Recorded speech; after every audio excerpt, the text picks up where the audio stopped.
And activism is a huge part of my life. It's become an integral part of who I am. And it has given me so much confidence that sometimes I forget that I started doing it in the first place because I felt helpless and I felt terrified. Just like many of my peers, I had acute climate anxiety as a child. This fear is that there will be nowhere for us to live our lives and build our futures and thrive in our communities.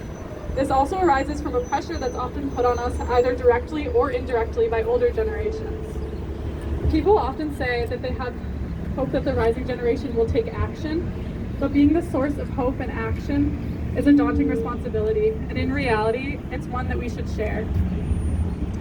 Personally, though you may not guess it, I'm someone who's grown up with close family members that are climate deniers, which means that I have people at the Thanksgiving dinner table that say things like that don't believe that climate change is a real problem, regardless of the fact that there's so much in the world that's showing this and so many people that are suffering from it.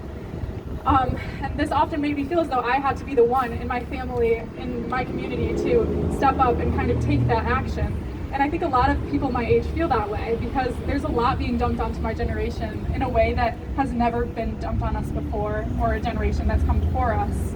And as I've grown up to be a young adult, this fear I had kind of morphed more into something like anger.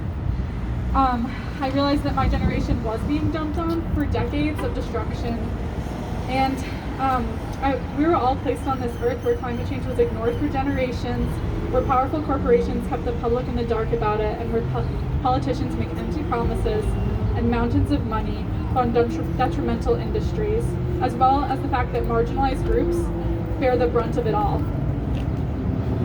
All of this, when put on paper, sounds absolutely awful and absolutely defeating, like something out of a dystopian novel. Yet we continue to fund it, and our lives are so woven into the system. For a while, I felt really guilty that I would wake up every day to an alarm that was on a phone that was charged by the electricity from fossil fuels. I would ride a gas-powered bus to school. I would sit in a school that was warmed by fossil fuels every day. But I realized that this is how the fossil fuel industries want me to feel. They want me to feel as though the healing of the world is my responsibility, so it takes the responsibility away from them.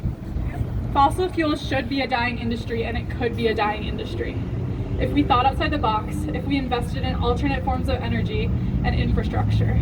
However, here we are in front of the fossil fuel industry's #1 funder, who is funneling $382 billion into the industry annually. To these powerful corporations, the power is far more important than the well-being of humans. I'm sure many of you have heard about the train that derailed in East Palestine, Ohio recently, and it spilled many toxic chemicals into the local area and caused many health problems for the residents. This was disturbing enough on its own, but what I found the most disturbing was the political response to this. Donald Trump, seeing this opportunity to make a political move, visited the town and subsequently pointed fingers at President Biden, saying, "I care more about this issue than you do," leading Biden to counterattack. To them, this is like a game, and it's like a game to promote themselves and their power. Just like Chase Bank, it is their game to maintain economic power. But this is not a game to me, and this is not a game to any of us who are living here in the real world. Acting in the face of such a big and powerful company can seem overwhelming and even futile.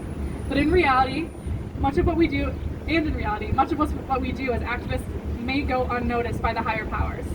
But I assure you, as I have learned through many years of activism with amazing and inspiring young adults, each action strengthens our community. And the stronger the community, the closer we get to breaking the system.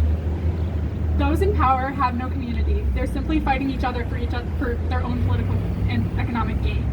Yet we are fighting for justice, for hope, and for love. Thank you.